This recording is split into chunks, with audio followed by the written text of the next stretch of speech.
Hola, hoy es 3 de noviembre del 2023. El tema de hoy: el público prefiere temblar a pensar, entre comillas. El tráiler ha matado el escalofrío intelectual, cierro comillas. Frases contenidas en la página 65 del libro El problema final, autor español Arturo Pérez Reverte. Una obra sobre una novela de problema, novela-problema. Les dije que este autor español, ahora en relación con el caso de Johnny Rodolfo Leal, por los homicidios de su hermano Mauricio, el estilista, y su señora madre Marlene, pues a propósito de las novelas, de los clásicos también, que he citado aquí. Recientemente les dije 3 libros, pues ahora lo vuelvo a comentar, sobre asesinatos imposibles. Pero básicamente dice Arturo Pérez Reverte que hay tipos de literatura policíaca, unos enfocados a quién, otros el por qué y otros el cómo. Y entonces, particularmente en este libro que les he citado, Arturo Pérez Reverte, El problema final, pues es un caso donde hay un presunto suicidio de Edith Méndez.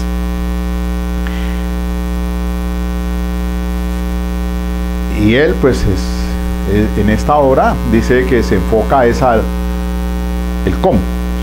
Bien, cuando les he citado 3 obras sobre asesinatos imposibles, Los crímenes de la calle Morgue de Edgar Allan Poe, El sabueso de los Baskerville, por fortuna lo conseguí. Este librito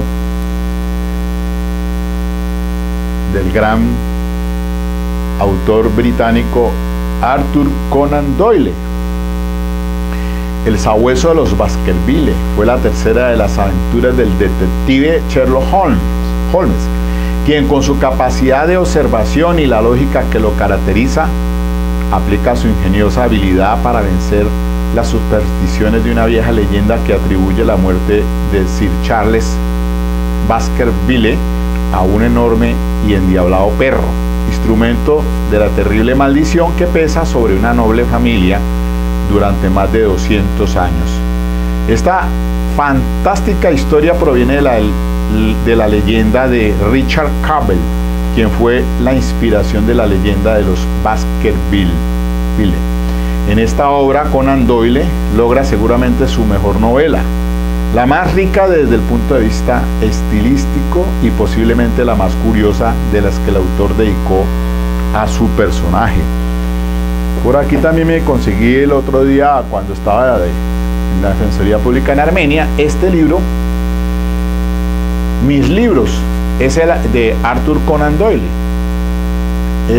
Es la apasionante trastienda literaria de uno de los escritores más populares de la historia. Nos lleva de la mano por su biblioteca, recomendando libros, recordando pasiones tanto de las obras que he leído y que le han formado como creador, como las que él mismo ha escrito. Una amplia colección de ensayos, conferencias y entrevistas con la que repasa sus éxitos literarios, el proceso de la escritura de algunas de sus más famosas novelas y cuentos, la lectura de los clásicos y algunos y de algunos escritores más cercanos a su tiempo, a los que admira: Stevenson, Oscar Wilde, Edgar Allan Poe, Scott, y por supuesto un apartado especial dedicado a la que fuera su mayor creación y uno de los personajes más famosos del mundo, Sherlock Holmes. Esta obra, entonces, para que la busquen en esta, pues es una página de espuma, esta obra de esa editorial. También El asesinato de Rogelio Ackroyd, de Agatha Christie. De ella también son, por supuesto, muy interesantes muchas obras de terror que, pues, sí es también importante tenerlas como en su inventario, en su biblioteca. Permítame, yo pongo en silencio esto. Bueno,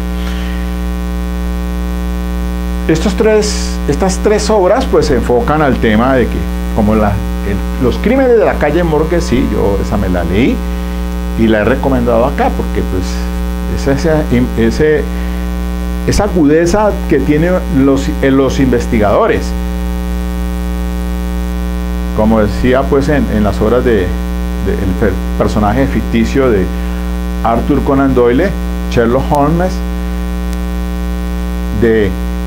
en los pequeños detalles es que está la clave.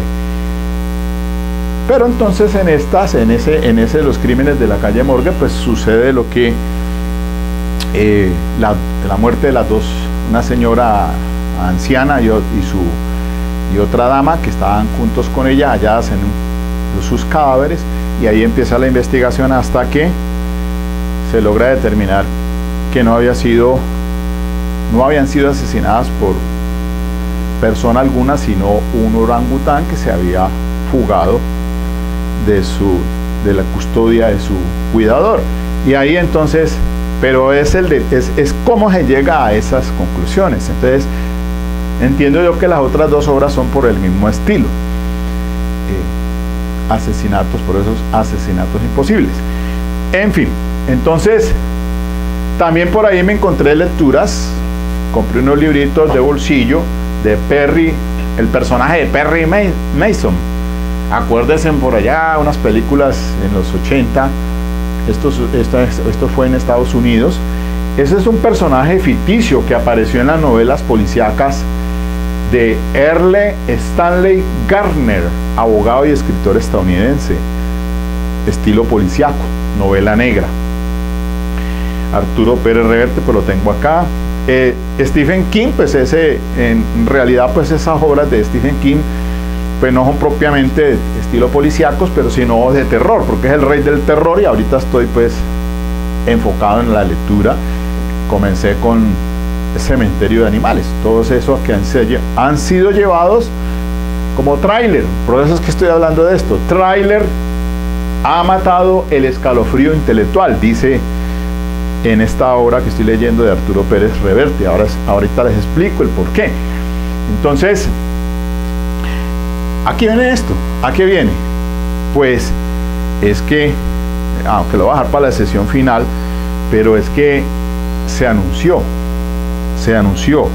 está anunciando pues que se va a transmitir por esa plataforma de streaming Netflix, Historia de un crimen, Mauricio Leal.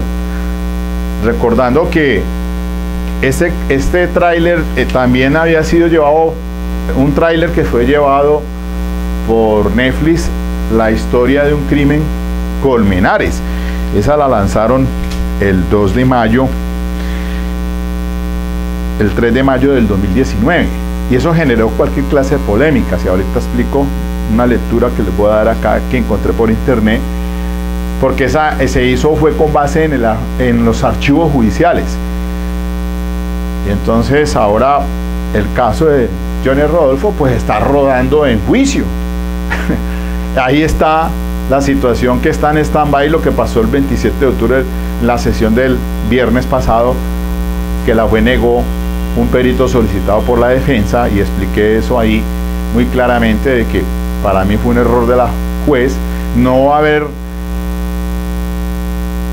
cedido a la reposición para que entrara ese perito solicitado por la defensa cuando ese se le había decretado en la preparatoria. Obviamente que es otro perito, un perito internacional, pero que lo que dice la juez y se apoyó en lo que el fiscal cita de la jurisprudencia y se opuso diametralmente, y entonces la judicatura por ahí echó mano a la misma decisión de la jurisprudencia, en el sentido de que cuando se trata de perito homólogo, que es permitido en el evento de que el perito está ya por fuera pues de la medicina legal, por ejemplo, que fue lo que pasó con el tercer testigo, y llegó un juez de la fiscalía y llegó un doctor Juan Sebastián como perito homólogo para rendir declaración sobre la experticia o base de opinión pericial que presentó una doctora, pero que ya no está en el Instituto de Medicina Legal, andaba por ahí en España, y eso, ahí en esa ocasión, la defensa, la doctora Ana Julia se opuso, bueno, y eso hubo ahí un rifirrafe por ese tema, pero entró ese perito, Juan Sebastián, un doctor Juan Sebastián.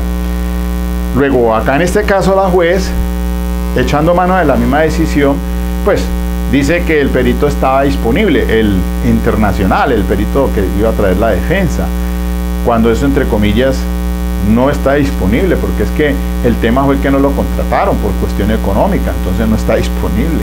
Pues sí, estará disponible ahí, pero obviamente que no lo podrán traer, porque ¿cómo se le obliga si el acusado no tiene recursos para pagar ese perito? Y la defensa, que es una defensa pública, pues echó mano fue de su propio perito de la defensoría para suplir ese espacio y ese vacío, y eso para mí era lo lógico por parte de la juez haberlo permitido, y ya esto se hubiera acabado, porque estaba 30 y 31 programado, hasta el 31, hasta el día de las brujitas, el Halloween, hasta ahí estaba programado. Yo creo que ya hasta había anuncio de sentido de fallo. Sin embargo, ahora, como eso se apeló, se va al tribunal y espere otro tiempo, y quién sabe hasta cuándo. Cuestión que, si ahora el 22 de noviembre sale esa película de Netflix, en esa plataforma, Historia de un crimen, de Mauricio Leal, pues se presentarán las mismas discusiones en su momento de considerar hasta dónde puede esto afectar las decisiones judiciales. Ahora lo dejo para el final y explico lo que aparece, que encontré acá sobre el caso Colmenares, que pasó lo mismo. Entonces, por eso viene a colación esto. El público prefiere temblar a pensar. El tráiler ha matado el escalofrío intelectual. Eso lo dice en la página 65. Resulta de que, para que ustedes entren en contexto, y entonces ahora sí me ubico yo, que el caso de Johnny Rodolfo Leal, 2 cuerpos o 2 cadáveres hallados, el 22, y entra entonces toda la policía judicial, CTI, Fiscalía, a desarrollar la investigación en torno a ello, y que ya después fue que ordenaron la captura de este señor Johnny Rodolfo, que se legalizó la captura, se imputaron cargos y se impuso medida de aseguramiento. Ahora vamos en juicio oral, debate probatorio, ya todo le ingresó al fiscal, doctor Mario Andrés Burgos. La defensa está haciendo lo propio, un defensor público, sabemos bien, porque el 7 de septiembre renunció la defensa, la anterior, la doctora Ana Julieta. Entonces, miren ustedes, como para poder entender esto de que los libros, la literatura, los clásicos, Crimen y Castigo de Dostoyevsky, se traen a colación aquí, porque es que miren lo que dice en la página 28. Esta es una conversación que se tienen para explicarles, esto es una conversación que se tienen entre 2 protagonistas de este libro. Son 13 personas más o menos que quedan merced, solas, aisladas en una isla, en un hotel en una isla, debido a un temporal, y entonces no pueden llegar, nadie puede entrar ni salir. Esas 13 personas, entonces la dueña del hotel, y allí empieza, porque pues están unos turistas también, y entonces los principales protagonistas son Opalongo Basil. Se dice acá en la obra que este había interpretado en cine varias obras de Arthur Conan Doyle en el papel de Sherlock Holmes. Entonces tiene como en su psiquis todo lo que conoce a través de las diferentes obras de Arthur Conan Doyle para esa capacidad de investigación. Elemental Watson. Entonces, el otro personaje es Paco Fossá,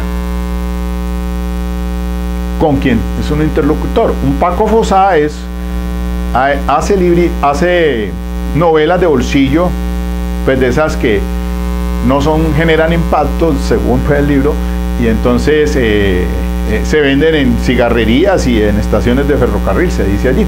Pero también tiene obviamente la capacidad de analítica y de observación, y así entonces surge todo este tema alrededor de un cadáver de Edith Méndez.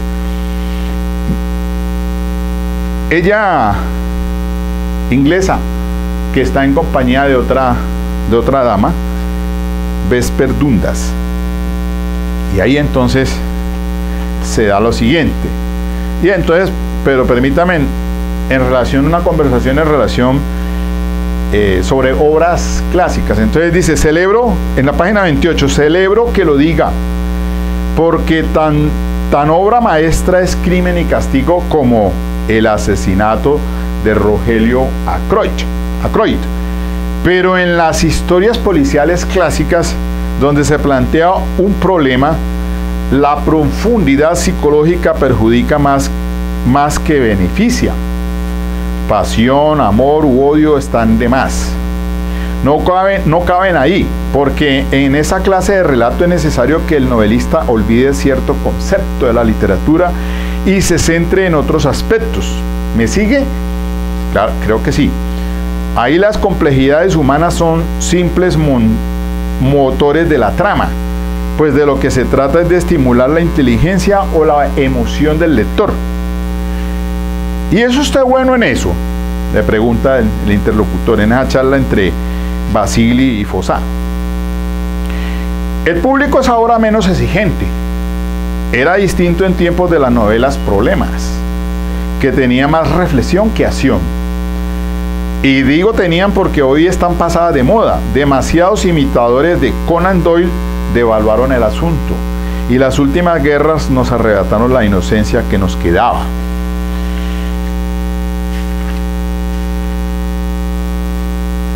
Y ahora sí, entonces, miren ustedes lo paradójico o lo que encuentro yo en el análisis sobre esa capacidad analítica, de dónde se parte cuando se tiene un cuerpo, unos sisos solamente, el osiso.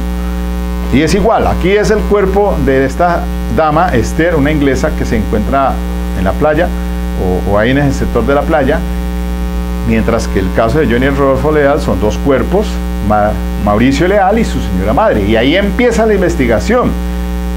A partir de esos resultados es que arranca toda la investigación. Por eso entonces mi interés académico es hacerle el seguimiento a este caso conforme la citación de la jurisprudencia que yo les he indicado aquí, el recado 43916 del 2016 de la doctora Patricia Salazar Cuellar, tema de incorporación y valoración de la evidencia física, porque es un caso donde hay indicios, hechos, indicadores, y cómo el fiscal del caso ha llevado a través de diferentes patólogos, peritos en abundancia, para establecer o desvirtuar la presunción de inocencia de Johnny Rodolfo Leal. En tanto, la defensa está haciendo lo propio, un poco más desequilibrado queda, porque pues le decretaron 3 peritos internacionales a la doctora anterior, y ahora se encontró el doctor Daniel Peña de frente con una situación de que no los habían contratado por recursos económicos, y está tratando de hacer lo propio, porque el equilibrio en un juicio de esta índole donde hay teoría de refutación, pues es necesario confrontarlas.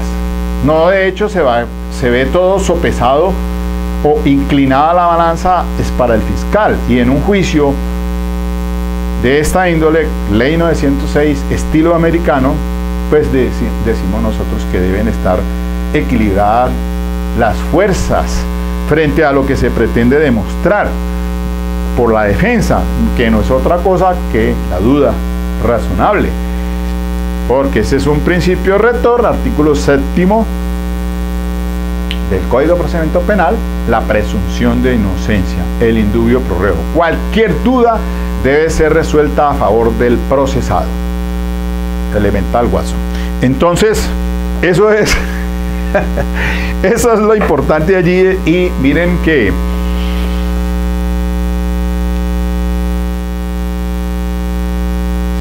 el caso, este caso, página 34, el piso del pabellón era de tarima y había un poco de arena en él. Estoy hablando del cuerpo hallado. Sobre la tarima, boca arriba y con una cuerda atada al cuello, cuyo extremo estaba roto, el otro colgaba de una de las vigas del techo. Se hallaba Edith Manders. Es que Edith Méndez. Edith Manders, claro, pues es inglesa, que Méndez va a ser. Manders, corrijo. Edith Manders, excúseme el error. Edith Manders. Tenía los ojos muy abiertos, con expresión espantada, y estaba muerta. Su piel mostraba la tonalidad de la cera.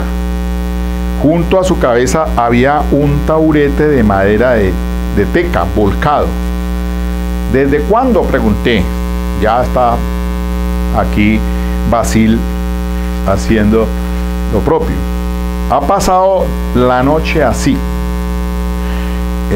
Pregunté, ¿desde cuándo? ¿Desde cuándo? Hay rigor mortis, comentó Carabín. Carabín es un doctor médico que está ahí también en esa isla. Ha pasado la noche así. Sentada en una hamaca, inmóvil, la señora Auslander contemplaba el cadáver. Auslander es la dueña del hotel. ¿Suicidio?, pregunta. Quise saber. Titubeó el doctor, cambiando una mirada con la dueña del hotel. Permanecía inexpresiva, sin despegar los labios. Es muy probable, dijo al fin el doctor Carabín.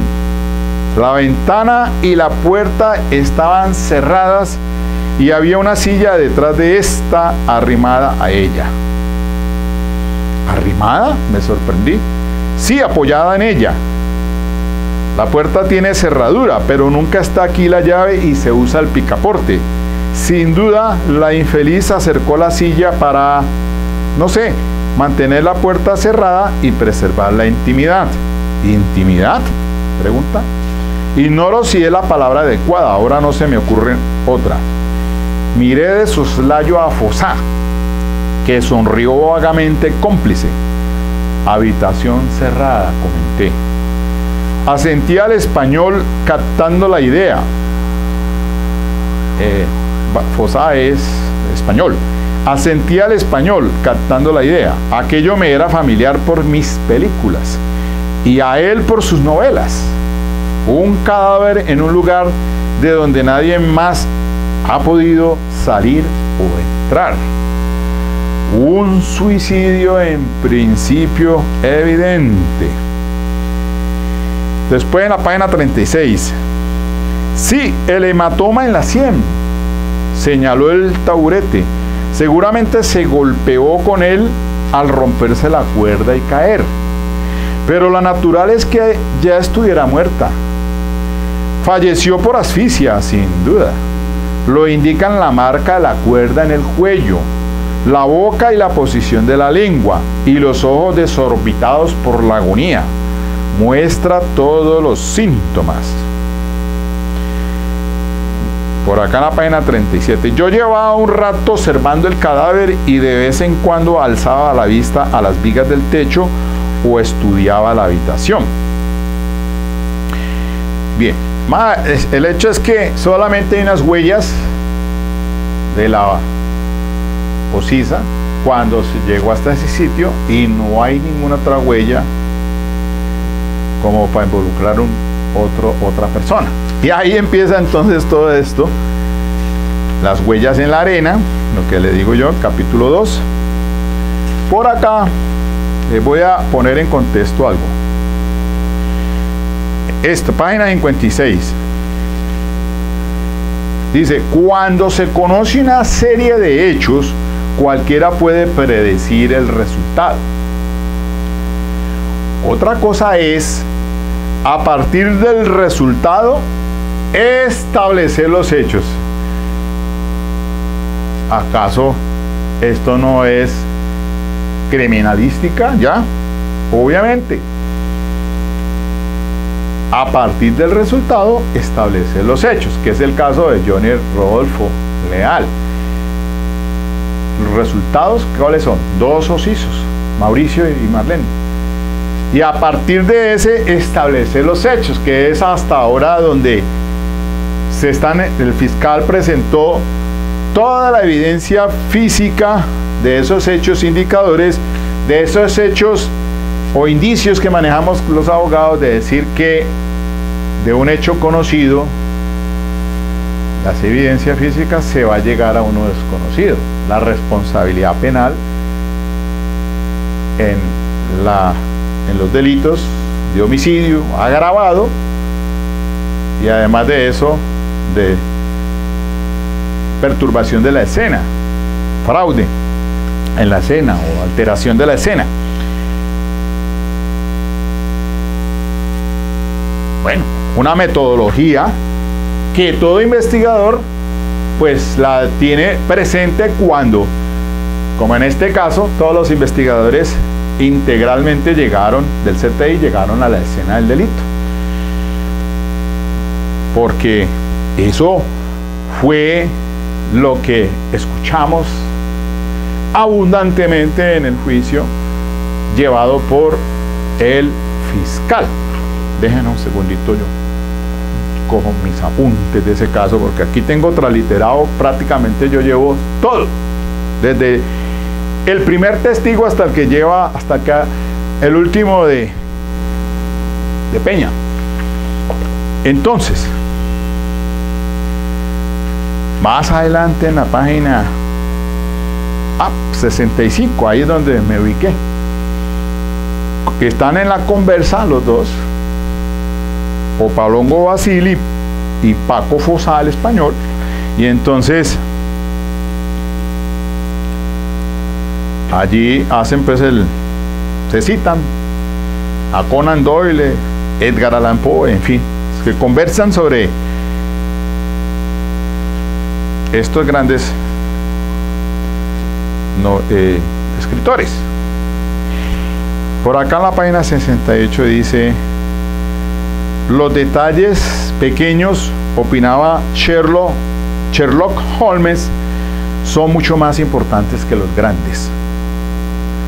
Paco Fossá, deduje, era más de lo que aparentaba ser, pero al fin y al cabo también yo lo era. ¿Le gusta jugar?, pregunté.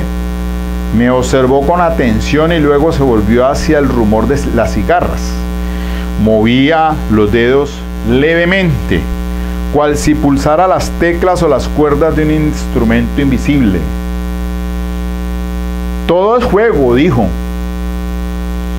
y lo que no puede convertirse en eso no merece la pena. Homo ludens, ya sabe, ocurre con el cine y con la literatura. En mi opinión, cuanto más fieles a la ficción son los relatos que apelan a un pacto cómplice con el lector, más valiosos se vuelven. Demasiada realidad acaba traicionándolos. Eso de Homo ludens, investigando, es la expresión que señala la importancia del juego en el desarrollo de los seres humanos. Esa expresión, tesis principal de Johan Huizinga, un filósofo neerlandés. volviendo pues a la página 65, dice: el público prefiere temblar a pensar. El tráiler ha matado el escalofrío intelectual. ¿Sabe, Basil? Le dice. Dijo tras un momento. Le dice: quizás esté cansado de ganarme la vida con detectives privados, turbios, policías corruptos y rubias peligrosas. Es lo que escribe pues Paco Fossat. Por eso me atrae la idea de regresar a la novela Problema, en esta extraña isla. Claro, esas son palabras del propio Arturo Pérez Reverte, que se las pone en boca de el interlocutor, o sea, el español Paco Fossat, que conversa con Palongo Basil. Pero el autor del libro, en una entrevista que le escuché, dice que efectivamente vuelve a esa idea de regresar al novela Problema. Por eso se conoce como el problema final, específicamente del cómo. No le interesa ni el quién ni el por qué, sino el cómo. Y ahí entonces voy ya hacia ya estoy en el capítulo 3, el misterio de la cuerda rota.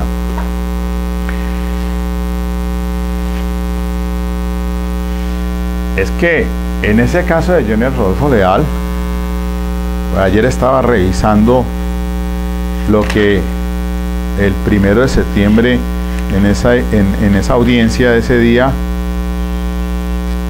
el fiscal trajo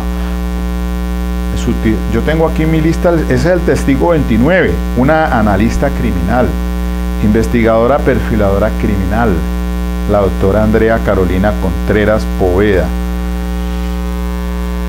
Ella, muy objetiva en esa investigación, y me parece que de todos, aparte pues de los peritazgos de los médicos forenses que han establecido pues causa probable homicidio por muerte violenta, no así el suicidio. Y eso fue muy importante, miren ustedes. Entonces, ubíquense en esta obra de El problema final. Al observar el cuerpo con una soga, señales de presuntamente un suicidio, pero seguramente que no fue suicidio.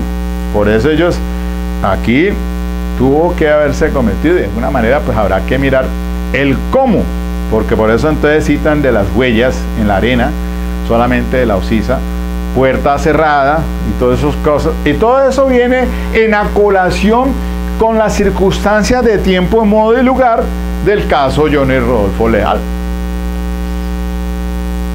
Y de esta declaración de esta espectacular investigadora, quisiera conocerla porque, caramba, genial en los detalles, elemental, mi querido Watson, en los pequeños detalles. Y la policía a veces comete sus errores. Claro, es que llegamos nosotros a veces, o llegan, no, pues no digo nosotros porque yo ahora no soy, yo fui juez de instrucción, y cuando era instructor, o sea, hacía las veces de lo que yo soy el fiscal, tenía mucho cuidado y me mantenía pilo. Hubo casos que me tocaron complejos y traté de llegar a esos autores, a esos responsables. Y entonces ahí es donde empieza pues toda esta cuestión de mi formación en lo de criminalística, con mi maestría en criminología en la Santiago de Cali, en esa época, hace ya ratico, y después que hice la especialización en Derecho Penal. Bueno, esa es la recomendación a los jóvenes de hoy en día. Les digo, sigan estudiando, terminen su pregrado, pero no queden ahí, no se queden cortos con el pregrado. Hay que seguir si quieres ser un buen abogado penalista, pues debes tratar de hacerte una especialización o una maestría, en fin, pero integral, criminalística y procedimiento penal. Bueno, ustedes ya saben, teoría del delito, procesal penal. De allí que no es estos ejercicios que he hecho ahora con este caso, que el mediático, que me ha parecido interesante, sobre el tema de los interrogatorios y contrainterrogatorios.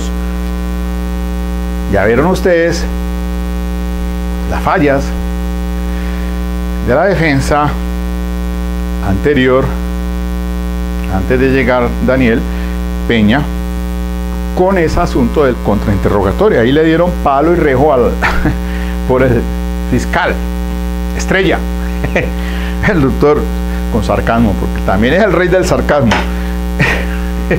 Y entonces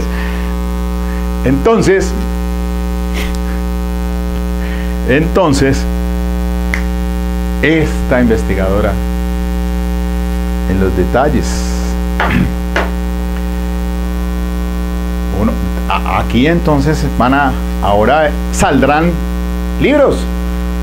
Claro, acuérdense en el caso Simpson en Estados Unidos, ese jugador de fútbol americano y todas las cosas, la muerte de la mujer, qué juicio ese, con los mejores abogados dándose allá, y salió el señor muy bien librado. Obvio que había plática de por medio, porque es que hoy hacer una defensa penal es bien complejo cuando no se cuenta con los recursos. Eso lo sabemos. Uno quisiera ayudar, pero a veces esto se necesita de investigadores privados para poder uno llevar a juicio oral, hacer esa confrontación, tratando de presentar una tesis que supere o más robusta que la del fiscal, porque si no, ¿para qué se va uno a ir a un juicio oral cuando el fiscal es muy robusto en evidencias, en pruebas, etcétera, etcétera?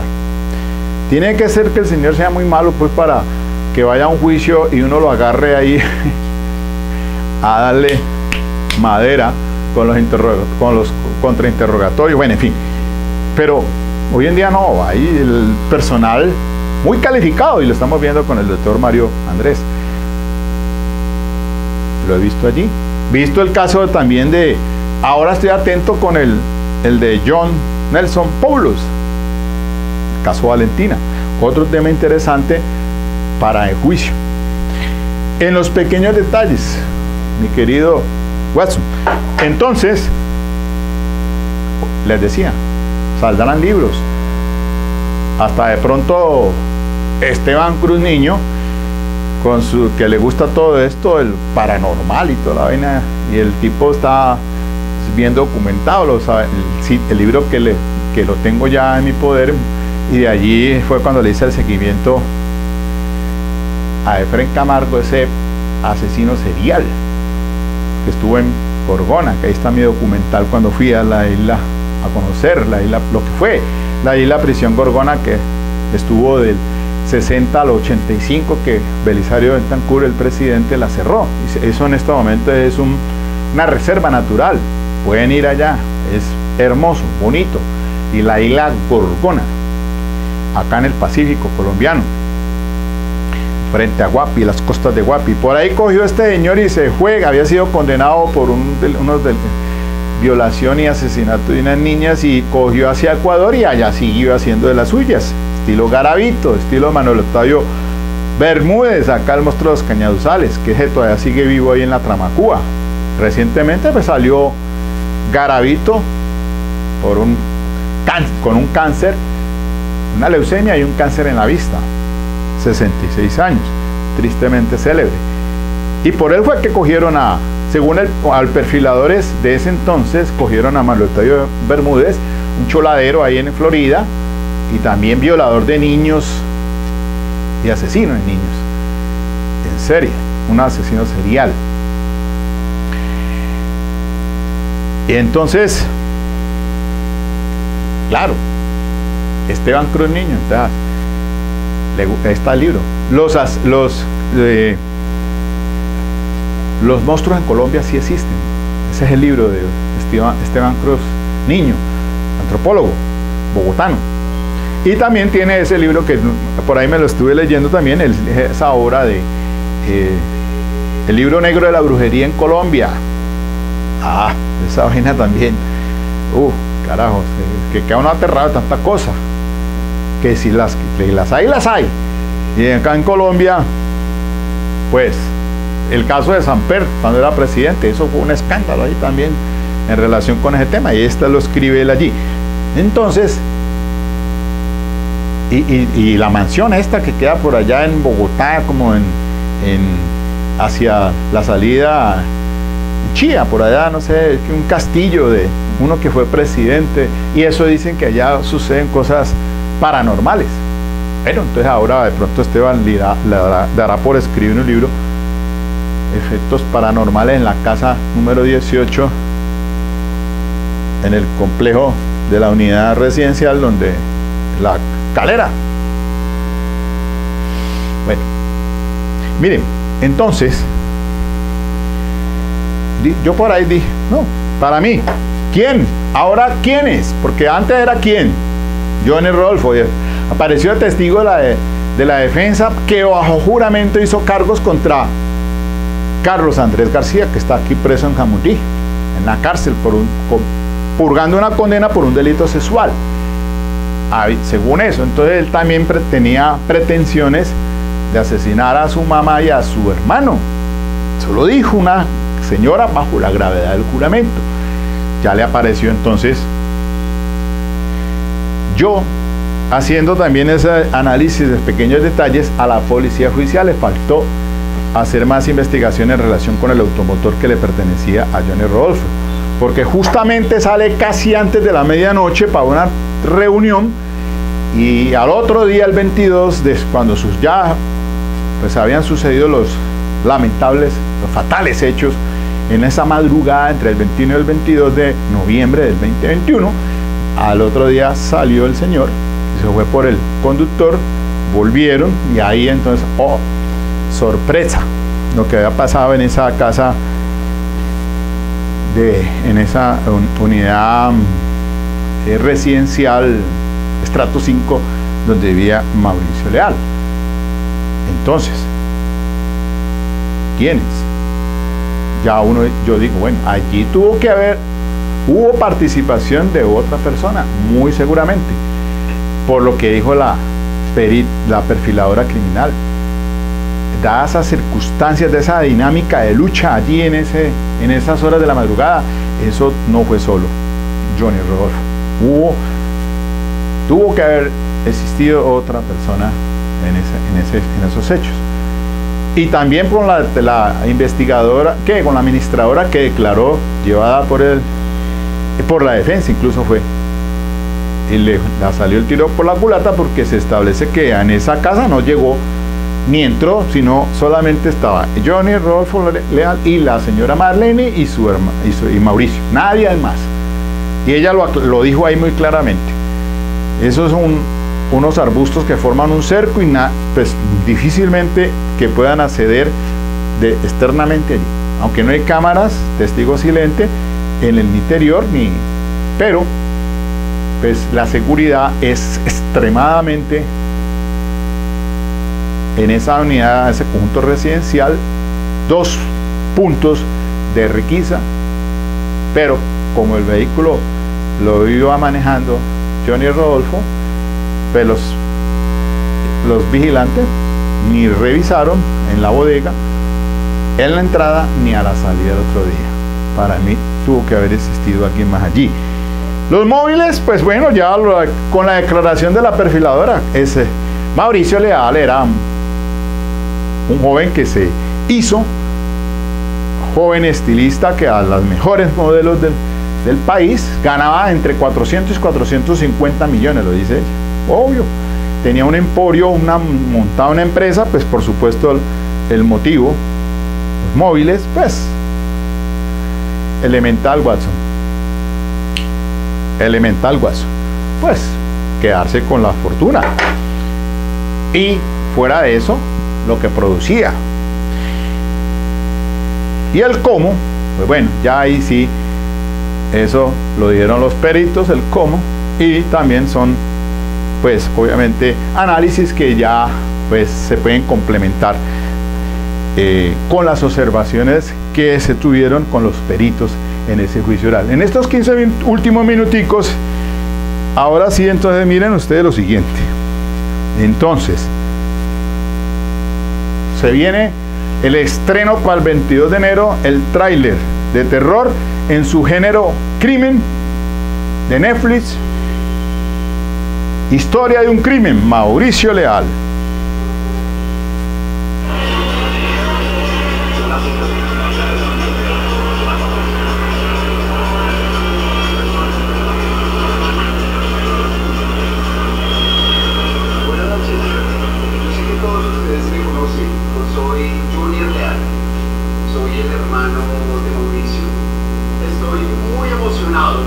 ¿Ustedes sabían que Mayito empezó de chapucero en Cali? Él quería ser estilista y yo le decía, Mayito, persigue tus sueños. Y me hizo caso. Y no solo me hizo caso, sino que también nos embarcó a todos nosotros en su sueño. Gracias a Mauricio, yo soy el mejor colorista de este país. Bueno, he allí entonces el anuncio del tráiler,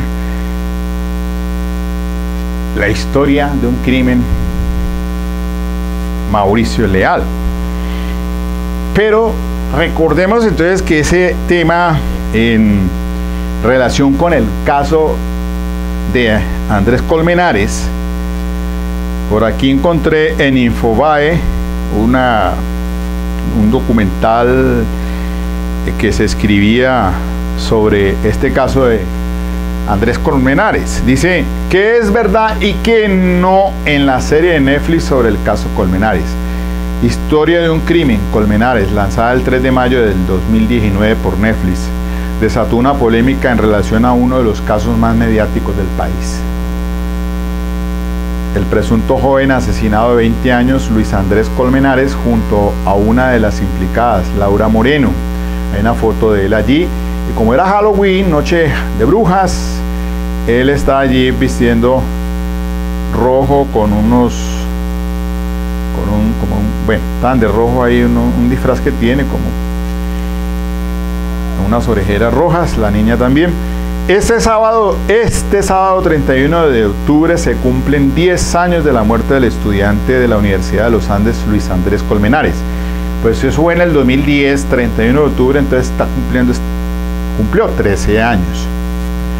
Esto entonces era un dato que salió aquí en internet, pero pues fue hace 3 años. Este sábado 31 de octubre entonces se cumplen 10 años de la muerte del estudiante, hoy en día son 13.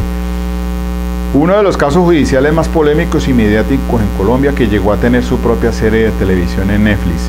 La producción Historia de un crimen, Colmenares, lanzada el 3 de mayo del 2019 por la plataforma de suscripción Netflix, revivió la controversia del proceso judicial en el que se investiga la trágica muerte del estudiante que ocurrió la noche de Halloween.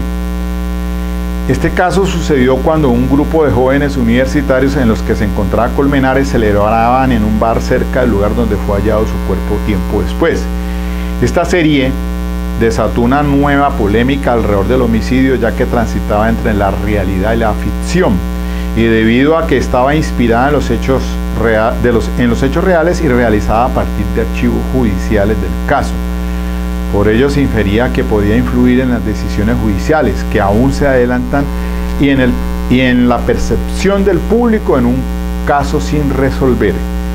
Pero ¿cuáles son los datos reales y cuáles los ficticios en la serie que retrata los hechos y el proceso judicial producto de esta muerte?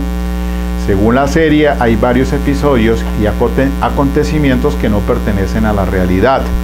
Estos son algunos de los evidenciados por la familia de Colmenares, los archivos judiciales y los elementos evidentes. lo inconsistente. En el primer capítulo de la producción, un carro llega al sitio donde Luis Andrés Colmenares se encontraba comiendo un perro caliente afuera de la discoteca donde estaban celebrando el Halloween. Este emprendió la persecución del joven a lo largo de la calle que da a parar al Parque del Virrey, donde Colmenares falleció. Según el expediente judicial, no se constataba la llegada de ningún vehículo a este lugar, y de este momento en particular solo se conocen los testimonios de Laura Moreno y Jessy Quintero. Por su parte, la familia Colmenares afirmó cuando se presentó el proyecto que llegó a ser uno de los más vistos en la plataforma digital, que la historia presentaba muchas inconsistencias, especialmente en el desarrollo de la investigación y en la caracterización de los personajes. Para los Colmenares no es cierta la relación de la mamá y la abuela de Luis Andrés con la brujería, ni que ésta había sido usada para aclarar el caso y que muestra la serie. Es verdad, yo me la vi, yo me vi esa serie, yo soy fan de Netflix. Ustedes saben que ya les he recomendado la caída de la casa de Usher, Edgar Allan Poe. Ahí esos 9, 10 episodios interesantísimos. Los crímenes de la calle Morgue, ahí lo ven a ustedes, pero le hacen primero el libro para poder entender entonces el desarrollo de esa serie que está circulando en Netflix, que ha sido éxito en estos momentos. A ver, entonces ya que según la familia ellos son muy católicos y esto está directamente en contraposición a sus creencias. Tampoco es cierta la personificación del estudiante como un hombre machista o acomplejado por su color de piel, según sus familiares. Ellos son guajiros. Otro de los datos que no coinciden con la verdad es que no fue cierto el desmayo que sufrió Laura Moreno cuando hallaron el cuerpo de Colmenares en el caño del Virrey, y que muestra la producción. Esto se conoce debido a una versión de uno de los bomberos que estaba presente en la escena, que aseguró que esto nunca sucedió. Ahí en esa serie, pues la juez del caso hizo una inspección ocular al sitio de los hechos. Recuerden que allí hubo una cuestión mediática también de una tensión de pesos pesados como abogados. Jaime Granados defendiendo a Laura Acuña, Jaime Lombana a los Colmenares, y Mario Iguarán, el ex fiscal de acá de Tuluá, desde por acá, al joven, al exnovio, a Carlos Cárdenas. Bien, entonces esto se conoce debido a una versión de uno de los bomberos que estaba presente en la escena, que aseguró que nunca sucedió. A su vez, tampoco es cierto que Jorge Colmenares, hermano menor de Luis Andrés, y su mamá, ya creo que ese joven hoy en día es abogado, ¿no? El hermano menor de Luis Andrés y su mamá, Oneida Escobar, buscaran el cuerpo del estudiante en el hospital de Kennedy, al sur de la ciudad, como presenta la serie. Estos sí buscaron a Colmenares, pero en la clínica del Country, cerca de donde fue hallado el cuerpo tiempo después, como lo han mencionado. Gran parte de la historia del periodista que cubre este caso es ficticia, ya que los testimonios de los involucrados, Laura Moreno, Jessy Quintero y Carlos Cárdenas, se conocieron por filtraciones a los medios de comunicación y no por una investigación realizada por ningún periodista. Asimismo, la producción cambió los nombres de algunos de los protagonistas, como el de los reconocidos abogados Jaime Lombana, que defendió a Laura Moreno, y a Jaime Granados, y Jaime Lombana, que se defendió a la familia Colmenares, así como la del exfiscal Mario Iguarán, que defendió a Carlos Cárdenas. Por otra parte, la relación que se evidencia en la serie de 8 capítulos que se originó después del fallecimiento de Colmenares entre los implicados Laura Moreno y Carlos Cárdenas nunca se confirmó en realidad, ni tampoco los hechos que le ocurrieron a Cárdenas en la cárcel que muestra la producción. Lo constatable, lo que es cierto según testimonios de la familia y del expediente judicial del caso, es que el cuerpo de Colmenares no fue encontrado en la primera búsqueda que se hizo en el Caño del Virrey por parte del Cuerpo de Bomberos de Bogotá. El cadáver fue hallado horas después. Un comunicado presentado por la familia de Colmenares días después del lanzamiento de la serie asegura que sobre este episodio que, comillas, también que es un hecho probado que el cadáver de Luis Andrés no contaba con señales de arrastre, las cuales se darían en dado caso que hubiera caído al caño y se hubiera arrastrado hasta llegar al túnel del Virrey, cierra comillas. Igualmente fue probado en una interceptación telefónica por las autoridades que Laura Moreno le mencionó a Jessy Quintero que ellas eran las únicas testigos del caso. Algo que constató la familia en el comunicado del 5 de mayo del 2019, entre comillas. Tal y como se mostró en la serie, existen una serie de interceptaciones en las cuales Laura menciona: Jessy y yo somos las únicas testigos, más yo que ella. Ella es como mi testigo.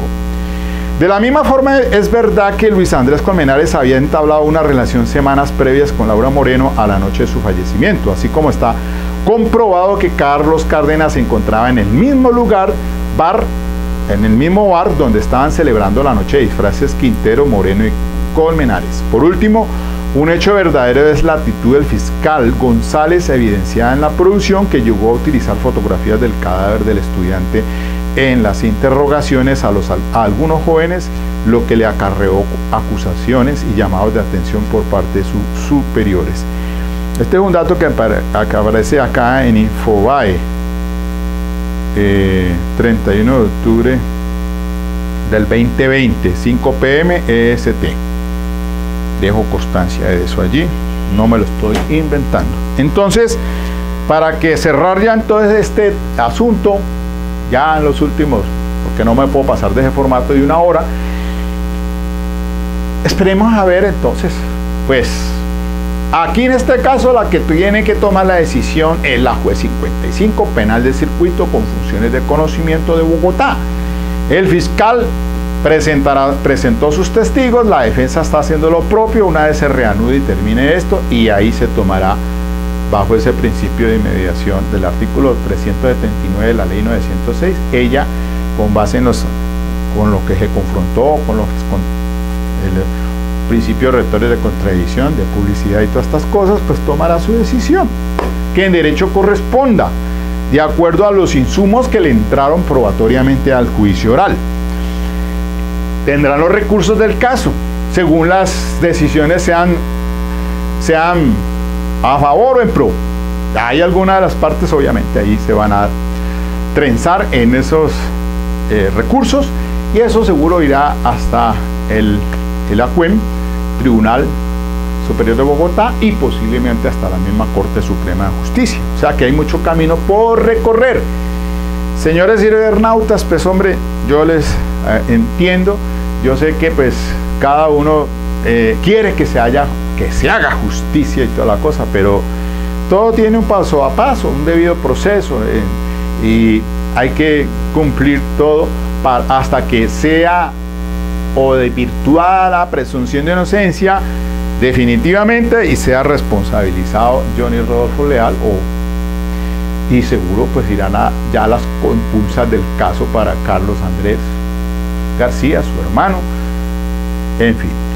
O si sale absuelto, pues también tendrán que darse en las instancias judiciales por parte de la defensa. Acá hay varios intervinientes especiales: Procuraduría o Ministerio Público, los representantes de víctimas, el fiscal, la defensa, y todos están haciendo lo propio dentro de su rol que les acompaña, que eso es lo que en esencia está establecido en nuestra legislación procesal penal y también por la Constitución Política en su artículo 29 sobre el debido proceso y la presunción de inocencia. Hay garantías judiciales para los procesados, claro. Dirán ustedes, no, es que no, a los procesados, pues está la ley 74 del 68, Pacto Internacional de Derechos Civiles y Políticos, y la Convención Americana de Derechos Humanos, o Pacto San José, Costa Rica, que es la ley 16 del 72, y esos están vigentes en nuestro ordenamiento jurídico. Así que entonces, hasta aquí dejo esta videoconferencia en el día de hoy. El tráiler ha matado el escalofrío intelectual. ¡A la lectura! ¡A la lectura! ¡A la lectura! A los clásicos, y todo esto para que su cerebro se alimente, se retroalimente y pueda ser más objetivo al momento de usted tomar una posición.